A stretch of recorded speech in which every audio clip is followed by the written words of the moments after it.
The world breaks everyone, the very good, the very gentle, the very brave. And those it doesn't break, it kills. There's no shame in being a broken man. I should know. You just pick up the pieces and start rebuilding.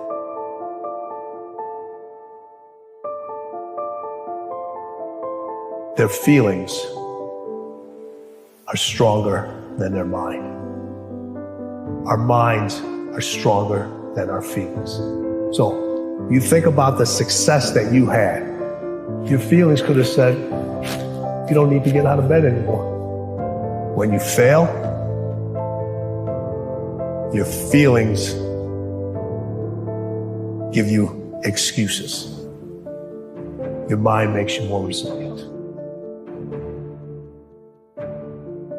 If you could change the way you wake up in the morning, stop saying, I got to go to work, I got to work out. Change one word in that sentence and everything about your life changes. I get to wake up in the morning. When you say I got to, you take all of your opportunities and all of your blessings and you wrap them up in stress by saying I got to. You take all the stress off of it when you say I get to.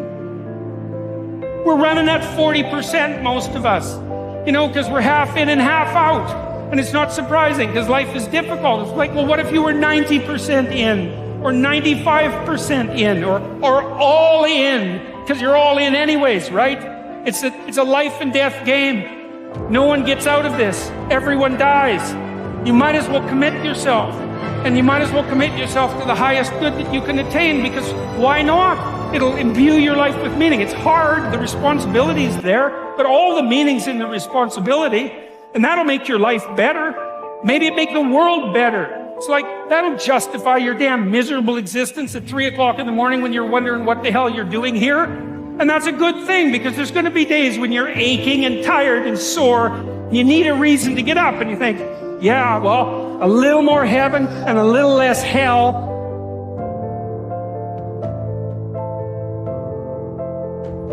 Maybe I can pull that off today and tomorrow and next week, and that's worth struggling forward for. And so that's how it looks to me.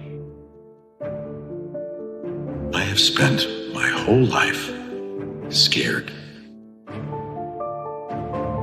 frightened of things that could happen, might happen, might not happen. I came to realize it's that fear that's the worst of it. That's the real enemy.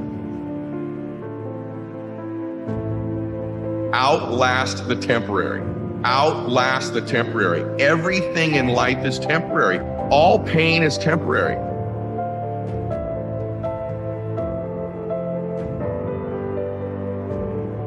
You have an unavoidable mortal burden to bear in life.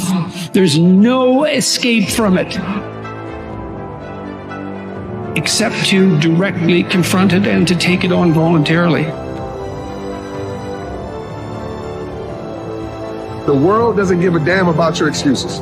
The point I'm trying to make is life goes on with or without you. I want you to understand that and get that. It is up to you to create a disruption in your life. We have been living in the same freaking patterns over and over again, okay? You have to positively disrupt the pattern that you're currently in.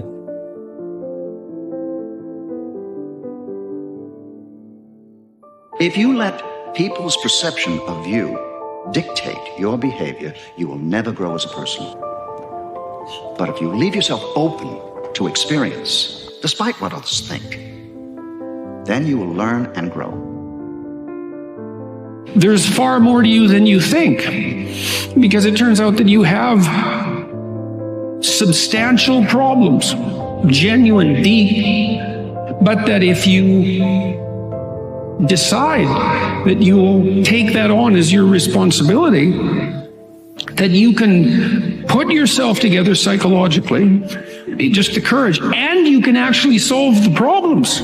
Dark as things are, there's more light in you than you know what to do with, and there's more light in you than you can possibly manifest, and the way to find that out is to to challenge yourself against these massive problems and to find out that you're the one that can deal with them. You will have good days and you'll have bad days, but you will always learn something more or something new on bad days than good days.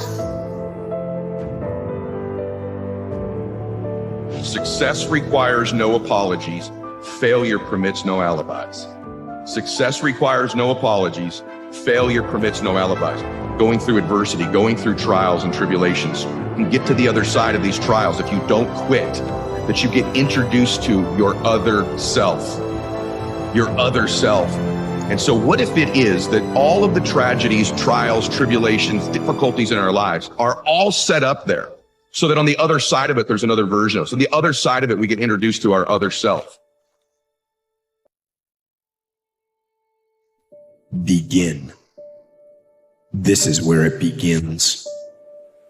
In the darkness, before the sun and the birds and the world every day.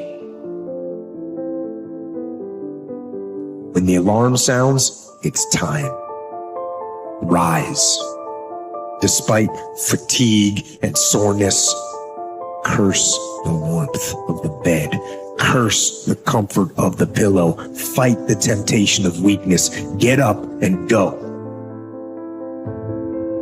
You don't have to force yourself or motivate yourself to think negatively, to be depressed, to beat yourself up over the head. If you want to begin to really enjoy a happy, successful, healthy life, you've got to be willing to go against the tide. You've got to be willing to harness your will and say, in spite of this, I'm in control here. Number one, who are you and what your value is?